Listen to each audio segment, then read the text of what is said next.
ज्योतिष का जो भाग शंका का विषय बना है, या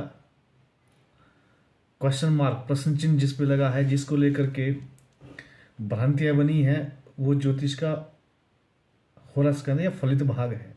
फलित भाग में भी अक्सर उपाय क्षेत्र पर या उपाय भाग पर जब आते हैं, वो उसी को लेकर के उसी का रूप अधिकतर ज्योतिष के नाम से जाना जाता है। वास्तविक ज्योतिष जो है वो भाव के माध्यम से काम करता है। ज्योतिष का जो मूल, फलित का जो मूल आधार है वो भाव है। अब ज्योतिष वैज्ञानिक कैसे हैं, इस पे प्रकाश डालते हैं। वास्तविकता ये है कि जो ज्योतिष है वो भाव पे काम करता है। मूल आधार जो कुंडली के 12 भाग आपने देखे होंगे, जिनको 12 हाउस कहते हैं, ज्योतिष की भाषा में से भाव कहते हैं। और कैसे काम करते हैं, हम और आप सभी पंचभौतिक शरीर बने, सबका शरीर पंचभौतिक है। पंचीकरण एक प्रक्रिया है।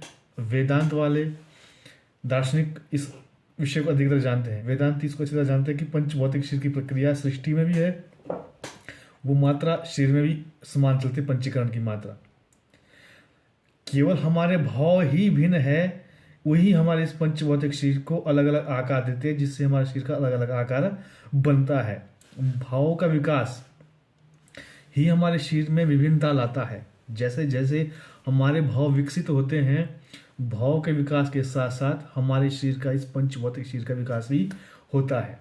तो मुख्य इसमें भाव है। हमारे शरीर के विकास में भाव प्रधान है। भावों के माध्यम से ही हम क्रिया करते हैं। जैसे हमारे भाव उठेंगे, भावों के आधार पर हमारी इंद्रिया कार्य करती है, भाव के आधार पर हमारा मस्तिष्क कार्य करता है।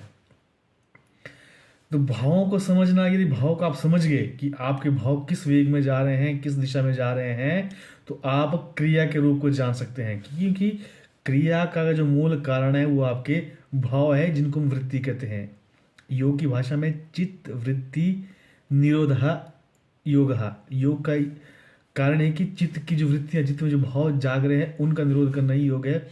भाव शून्य होना ही मोक्ष है। ये मोक्ष की परिभाषा है। इस भाव को समझना ही ज्योतिष है। तो हमारे ऋषियों ने इन भावों के 12 भाग किए हैं कि जो हमारे जो वृत्तियां उत्पन्न होती हैं, जो हमारे शरीर में जो हमारे शरीर का जो मन है, जो भूमि है, मन रूपी भूमि, उसमें 12 वृत्तियां उत्पन्न होती हैं। जिसमें फर्स्ट हाउस में उत्पन्न, पहली हाउस, फर्स्ट हाउस में कुछ वृत्तियां रखी है, सेकंड हाउस में, थर्ड हाउस में, फोर्थ हाउस में, या पंचम भाव, षष्ठम भाव, सप्तम भाव, अष्टम भाव, 12 भाव में। इनको समझ कर ही, इनके आधार पर ही फलित कहने के है।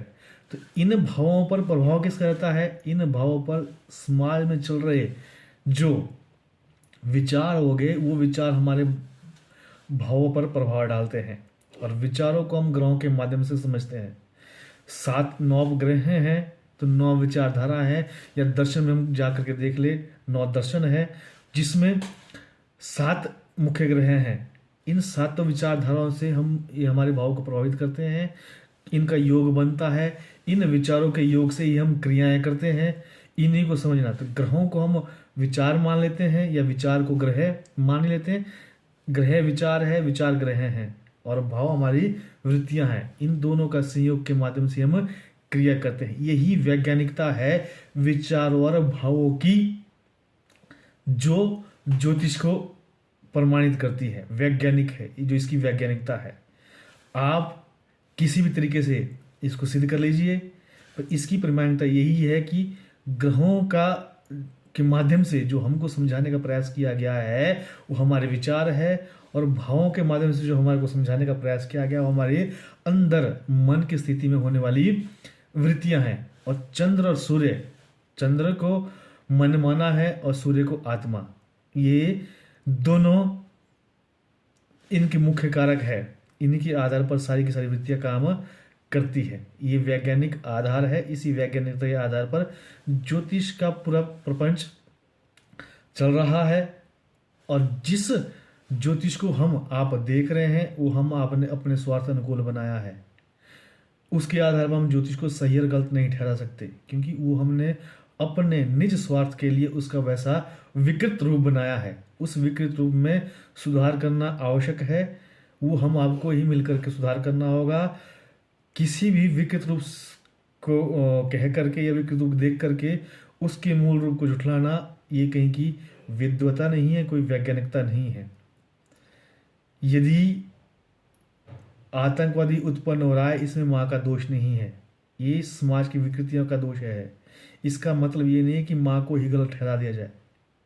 वो अगर आतंकवादी बना है तो वहाँ का परिवेश है। अगर आज ज्योतिष का ये स्वरूप बना है, ये अगर हम इस स्वरूप बना रहे हैं, तो ये समाज की विकृतियाँ हैं। ज्योतिष गलत नहीं है, ज्योतिष वैज्ञानिक था, वैज्ञानिक है, और हमेशा तर्कपूर्ण वैज्ञानिकता उसमें रहेगी। जय हिंद, धन्यवाद।